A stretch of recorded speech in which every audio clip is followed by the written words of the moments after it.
Number 15. Tuskegee Syphilis Study. The government often carries out studies that are seen as unethical or unfair. This was especially the case in pre-1960s medicine. Many terrifying deep web stories and creepypastas play with the idea with torture-like studies to make for great horror content. While most of the more terrifying cases revolve around the mentally ill, or studying the human's ability to withstand pain, there's something that doesn't seem as scary as it is until you've contracted it. From 1932 to 1972, a group of 400 poverty-stricken African-American men with syphilis became the focus of a medical study. During the study, they were often given fatal medical advice, ill or inadequate, or sometimes no treatment. It was even confirmed that some men were infected with the disease for the sake of the study, to see the illness in its earliest stages. The study was planned to last 6 months but continued to 40 years, with men in constant pain and infection due to the treatment they were given. By the end of the study, over 200 of the men had died from syphilis or related complications. During their time of treatment, many of the men complained to friends, families, other medical professionals, and even lawyers that they believed they were receiving inadequate and unjust treatment for their illness. Most of this information was not made public until 2 years after the study ended, which led to the passing of the National Research Act, which set in place guidelines to make medical studies more ethical. Number 14. The Gulf of Tonkin never happened. Also known as the Maddox Incident, this historical conflict was what led the US to sign the Gulf of Tonkin Resolution, which was what gave America access to assist Northeast Asian countries that were allegedly under control of communist aggression. While many Americans believed that meddling in foreign affairs to spread democracy and freedom, this event, which created a domino effect all the way to present day, was entirely faked. It never happened. Original reports surrounding the incident claim that on August 2, 1964, that USS Maddox was pursued by North Vietnamese Navy torpedo boats, which attacked with torpedoes and machine guns. By the end of this alleged sea battle, 1 US aircraft, 3 North Vietnamese boats were damaged, and at least 4 Vietnamese sailors were killed, with an additional 6 severely or fatally injured. Meanwhile, American sailors were apparently unharmed except for a single bullet hole to the ship. A second similar incident was claimed to have followed 2 days later. These reports urged Congress to pass the resolution which granted the US the right to deploy forces in open warfare against North Vietnam. While there was plenty of controversy and conspiracy theories surrounding the war in North Vietnam, this was a key piece that led Americans to be hesitant in believing America's right to pursue. Of course, it makes little sense to have an all-out battle on the sea, with only one side suffering injury or major loss. From the moment the report was published and the resolution was passed, Americans had their doubts concerning the truth of the events on August 2nd and 4th. An astonishing 40 years after this incident, an eternal National Security Agency historical study was declassified and offered to the public. This document, made public in 2005, concluded that Maddox had engaged the North Vietnamese Navy rather than the other way around as the original reports had claimed. Furthermore, it was revealed that during the events on August 4th, not a single North Vietnamese Navy boat was even present. It can be assumed that the captains of Maddox didn't admit to opening fire first, as they knew if the story had claimed opposite, it would help in passing of the resolution. To make matters worse, it was proven that the NSA had distorted reports and information before passing it along to policymakers, so that the incident could sway in favor of passing the Tonkin Resolution. This is a great and horrifying lesson that not only can the US government manipulate public opinion and alter information in their favor, they can stage entire events in order to start wars. Number 13. The BCCI Scandal.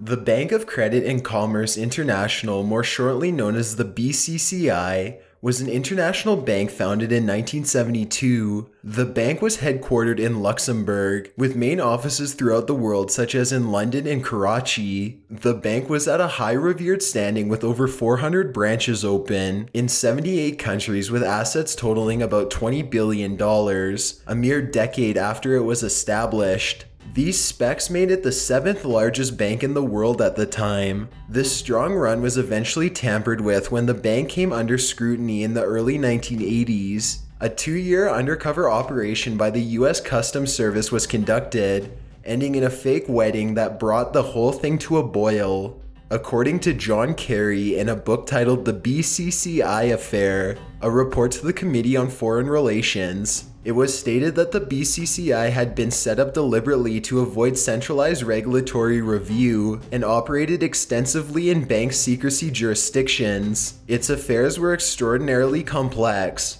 Its officers were sophisticated international bankers whose apparent objective was to keep their affairs secret, to commit fraud on a massive scale, and to avoid detection. Many details of this case remained more media chatter and conspiracy theory until further details were released involving the investigation. Once court documents were published, those that believed the corruption of this company were verified to be correct.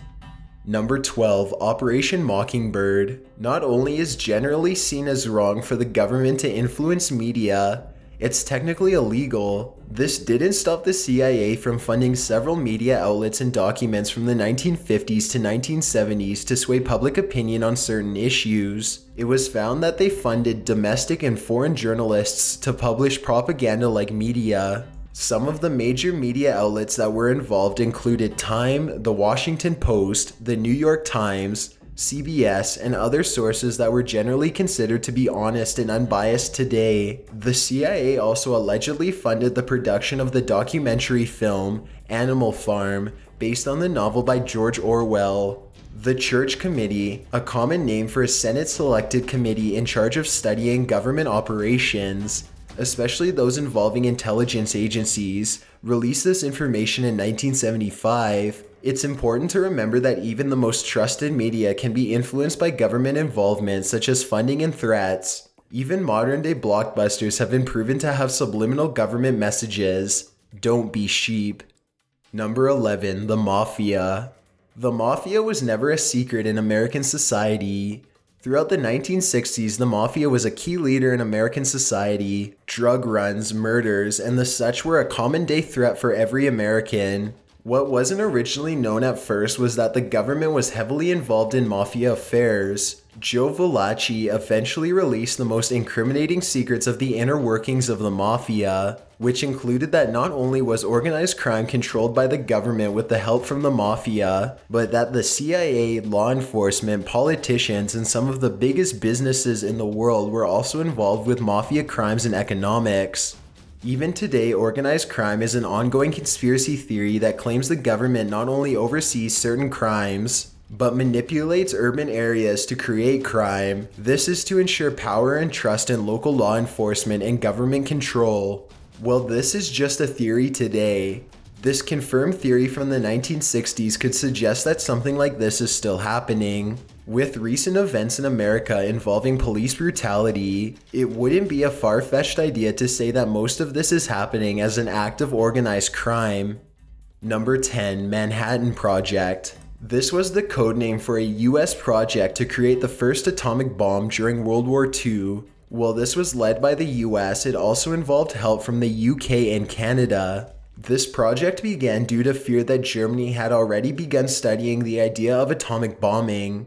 It eventually grew to employ over 130,000 people, several secret testing grounds and research facilities, and it cost the US $2 billion in taxpayers' money. This makes it the largest conspiracy in US history, occurring from 1942 to 1946. Small towns, commonly referred to as nuke towns, were built as testing sites, with homes and fake families built in place to give the feeling of a real suburb. The images of these towns, in a standstill waiting to be blown up, are still disturbing. Nearly 30 sites like this were created across the nation, yet the government never let its citizens know of these testings, and the media was never permitted to report on it. The three biggest and most well-known sites were Hanford Site, where plutonium production occurred, the Oak Ridge Site, where uranium enrichment occurred, and the Los Alamos National Lab, where weapon research and design occurred. Most information about these sites were not released until the early 1950s. Number 9. Counterintelligence against activists in the 1960s. From 1956 to 1971, a special sanction of the FBI known as COINTELPRO studied, disrupted, and infiltrated several political and social justice groups. COINTELPRO, short for Counterintelligence Programs, were set in place to prevent progress amongst groups that were seen as disruptive to the social constructs of the time. Communist and socialist groups were often the target of COINTELPRO actions, which wasn't very negative in society's eyes. However, more progressive groups such as civil rights activists like Martin Luther King Jr. and women's rights organizations were also a main focus of these FBI groups. The AACP, or Association for the Advancement of Colored People, the Congress of Racial Equality, the American Indian Movement, Students for a Democratic Society, the National Lawyers Guild, groups protesting the Vietnam War, and even individual student organizations were also proven to fall victim to these counterintelligence actions. Groups would be discredited, blamed for negative happenings not at their fault, lied about in media and public eye, and generally shut down by the FBI's efforts. These progressive and equality-driven groups were covered by 85% of COINTELPRO's resources. The other 15% were focused on white hate groups such as the KKK, but studies showed that these efforts were not as strong as efforts aimed at the other groups. Most information about this group was spoken about by leaders of affected groups, but these claims were seen as mere heresy until information was admitted by the FBI in the late 1970s. Even in present day, it's assumed and often proven that counterintelligence groups work hard in the US to prevent progression of certain groups. Number 8. Operation Northwoods. The Joint Chiefs of Staff for the U.S. military, led by Chairman Lyman Limnitzer, devised a plan of terroristic attacks on U.S. land. Some of these plans included Americans being shot at in the streets, boats carrying Cuban refugees to be sunk on the high seas, violent terrorism launched in Washington, D.C., Miami, and other important American landmarks across the nation, plane hijacks, bombings, and even an aircraft taking out a plane full of college students. All of these attacks would be carried out by American militia, but the blame would be pointed towards Fidel Castro and his forces. This was all in an effort to sway public opinion so that Americans would support war against Cuba. Documents can be accessed via the link provided below. Luckily though, President John F. Kennedy rejected the plans. This was the biggest piece of evidence that led Americans to believing that 9/11 was an inside job, which could be an entry all its own if there was not such a great divide of those believing that American forces bombed the towers from within, and those that believe it truly was an elaborate terrorist attack. Number 7. Operation Paperclip. This plan was what allowed Nazis into America. While mostly Nazi scientists were the focus of the program, thousands of Nazis from other sanctions of Hitler's regime were allowed into the States and given new identities with false background information. Most of this was done to obtain progressive information found during testing of concentration camp victims, such as possible cures to illnesses and diseases, as well as advancement in technology for medical procedures. Considering how looked down upon Nazi members are all over the world, it's a scary thought that they were just gently integrated into our society without anyone being able to know. Even an in-depth background check wouldn't reveal much because the government was part of the cover-up. The most unsettling thing about this is that it can still be done today, with the right resources or perhaps the right income. Someone can have their entire past wiped clean. You could be hiring a serial killer to treat your ill child and you would have no way of knowing. Number 6. Conspiracy to assassination of Hitler. World War II was seen as a time of feuds, deaths, and oddly enough conspiracy theories. Many of these theories revolved around the idea of the Holocaust being planned by America, the American government assisting in Hitler's invasion of other countries, and several other theories about countries betraying the side they were on. While most of these did turn out to be paranoid ramblings of conspiracy extremists, there was one that turned out to be true. Towards the end of World War II, Germany was continuously losing momentum and Hitler's power was weakening, as he lost respect from his Nazi forces. as well as the general public of Germany that had once adored him. A small group of higher-up Nazis crafted a plan to assassinate Hitler themselves, as they knew his reign was soon to end, and they were guilt-stricken from all the death and war they had first-handedly assisted in. A colonel named Klaus von Stauffenberg planned to bomb Hitler and take his place in control of the government. He climbed his way on the political ladder so that he could be close to Hitler. He eventually was allowed to attend military meetings. Stauffenberg knew that he would be committing treason, but he also knew that millions of lives were at risk if he didn't go through with his plot. He had several chances to bomb Hitler and his small inner circle via a bomb in a briefcase. He held off several times because he wanted to also take out Hitler's two right-hand men so that neither of them could take his place and continue his tyrannical rule of bloodshed. On July 20th, Stauffenberg finally went through with the plan and detonated his bomb. Hitler was able to find safety and escape the bombing with only mild injuries. A perfect plan somehow gone to waste. While this conspiracy would have had a pretty positive impact on history had it gone according to plan, it does show how working within the government is the best place to make an impact. Number 5. The Second Kennedy Investigation. The HSCA, or House Select Committee on Assassinations, was founded in 1978 to investigate the assassinations of Martin Luther King Jr. and John F. Kennedy. In 1979, a report as well as 12 volumes of appendices on both assassinations were released to the public. In these reports, it was found that the assassination of JFK was, quote, a probable conspiracy. Investigation never led to a reason for this or specific persons involved. Many witnesses that were CIA officials with connection to Lee Harvey Oswald, as well as FBI agents with connections to Oswald and the Mafia, killed themselves the night before testifying. Several other facts were uncovered though, such as information revealed about Oswald being paid by the State Department to travel to Russia, where he also stopped in Japan at a special US military facility. It was probable that he was also working with Russia as a double agent, a fact originally covered up by the CIA. Once he returned to the States, he was given another lump sum of funds from the State Department to buy a home and work with an ex-FBI chief as well as several CIA officials to train anti-Castro Cubans for an invasion. As if these facts of Oswald's connection to the CIA are not enough, E. Howard Hunt, a very important CIA agent, admitted to being part of the conspiracy to assassinate JFK to his family while he lay on his deathbed. Many of these facts,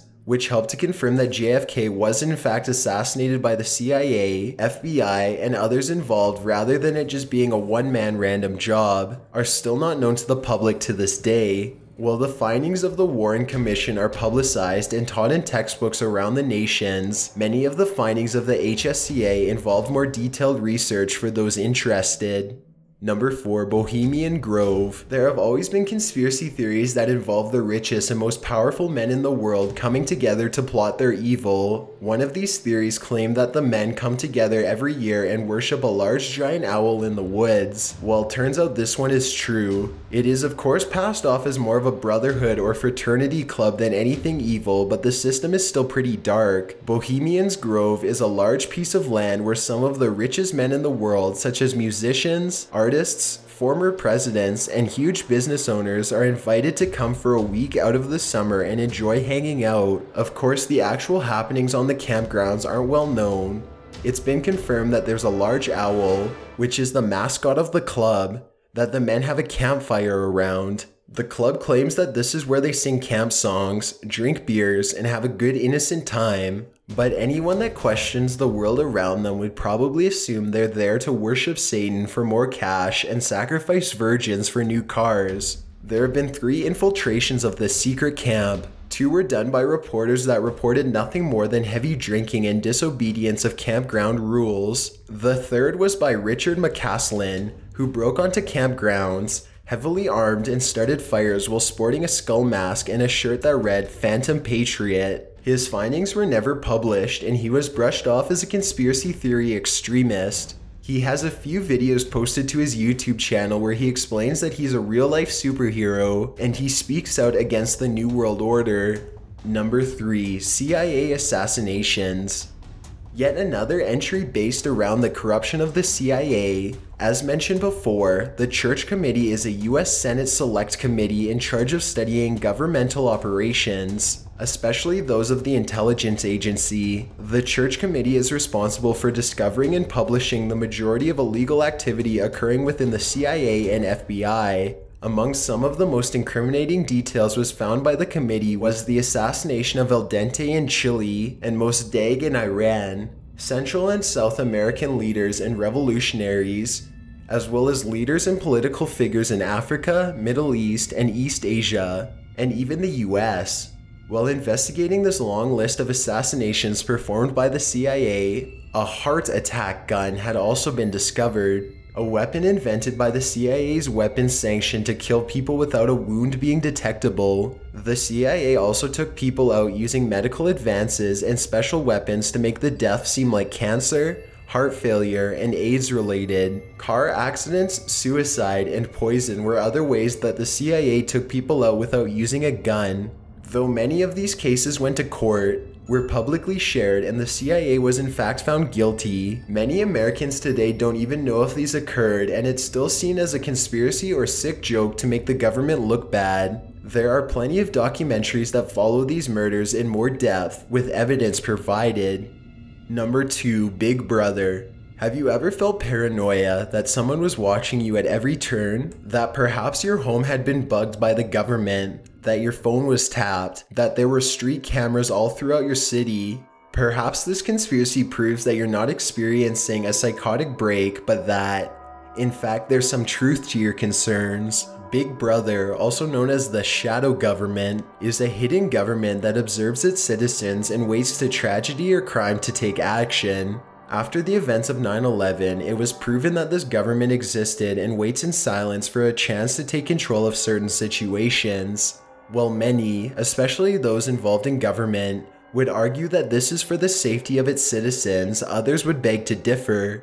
Especially with the issue of internet censorship and SOPA laws in recent years, Americans have trusted their government less and less with feelings of invaded privacy. This alleged need for the shadow government to penetrate the privacy of everyday citizens leads many to believe that the plans of Big Brother are much darker than they led us to believe. Many American citizens feel that given the chance, this sanction of government would take complete control of the country in a near dictatorship-like rule. Well, it is probably an exaggeration. Violation of privacy does lead some to serious concerns for anyone affected. The CIA is said to be the biggest member of the shadow government, along with similar agencies from other nations around the world. A book published in 1967 by Dial Press explained that there was in fact a 15-member government panel that met in secrecy to discuss issues that could come up, or that could lead to a rule that would cause America to enter a state of lasting peace. This panel is considered to be the shadow government, and they allegedly meet yearly in an old nuclear bunker near a mountain, but that last part is mere heresy. Number 1. MKULTRA. Spy movies, utopian horror novels, and pretty much every conspiracy theorist out there has an idea that the American government studies and produces truth serums to get the answers they need without putting in a lot of time or work. This all seems pretty far-fetched until you consider that it actually happened in the 1950s to 70s. During the span, the CIA ran illegal mind control tests on human subjects in an effort to find a truth serum. 80 institutions, including 44 colleges and universities, as well as hospitals, prisons, and pharmaceutical companies were involved in these testings. Oftentimes mentally unstable asylum patients, sick prisoners, or prisoners set to death row, and poor struggling college students seeking extra cash were all the victims of these testings. The subjects would be given LSD, speed, and a combination of pharmaceutical drugs, usually against their consent or knowledge, in an effort to see which drugs could be used to get the truth easily out of a human. In many cases, these subjects were also tortured while under the influence of these substances, being subjected to sensory deprivation, physical abuse, and even sexual abuse. Several deaths were the result of this unfair testing, but most notable was the death of US government biochemist Frank Olson. He was part of this experiment in 1953 and later committed suicide during a psychotic break, which was allegedly brought on by the testing, which involved LSD and torture. The experiment was exposed by the Church Committee in 1975. Though many documents from the experiment had been destroyed, the Church Committee relied heavily on sworn testimonies of test subjects. There are rumors and theories that some results of these testings are still used today in certain cases of terrorism and drug smuggling. It's strange to think that even after so many illegally run tests, programs, and murders by the CIA, it's still a strong and highly revered sanction of government. Thanks for checking out this countdown. Leave a like so we know you made it to the end. Be sure to subscribe because we upload new videos every week. My name is Chills and I hope you enjoyed the narration. My Twitter is at YTChills and my Instagram is at DylanIsChillinYT. I'd really appreciate a follow and feel free to send me a DM if you have any comments or suggestions. See ya.